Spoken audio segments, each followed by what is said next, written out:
নমস্কার।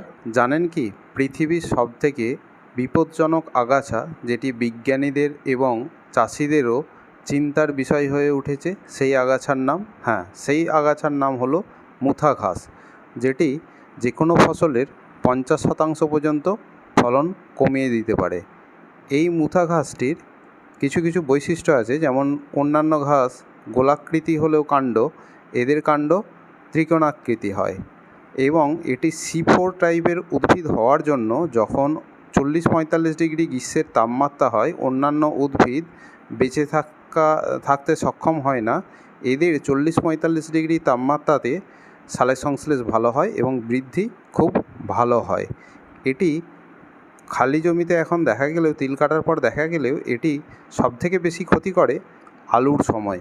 দেখুন, একটি মুথা ঘাসের শিকড় তোলা হচ্ছে। এই শিকড়টি কত গভীরে এবং অনেকগুলি শাখা তৈরি করে। স্টোরেজ করার জন্য শিকের ভেতরে একটি গোলাকার গুটির মতো থাকে এবং 1 বিঘা জমিতে এই শিকড় মোটামুটি 12 থেকে 16 লক্ষ পর্যন্ত থাকতে পারে এবং এই শিকড়টি মাটির নিচে 5 থেকে 20 বছর পর্যন্ত জীবিত অবস্থায় থাকতে পারে। আর একটি দেখুন, এখানে দেখতে পাচ্ছেন একটি শিকড় থেকে এই রকমভাবে পাশাপাশি অনেক এরা আগাছার সৃষ্টি করতে পারে।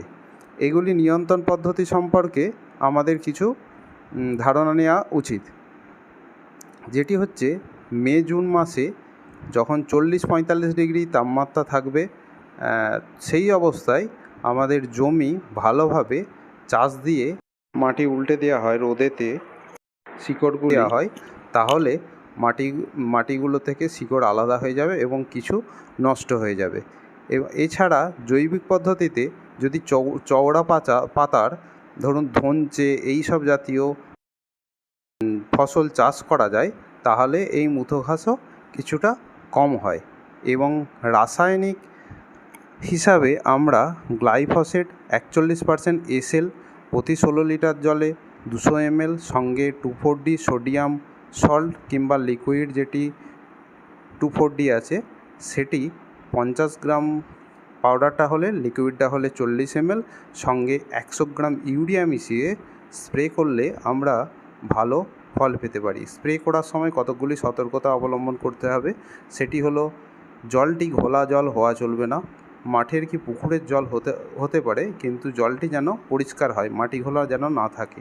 এবং স্প্রে করার পর যেন সেদিনটি বৃষ্টি না হয়, তাহলে খুব ভালো কাজ হবে। এছাড়াও আমরা গ্লাইফোসেটের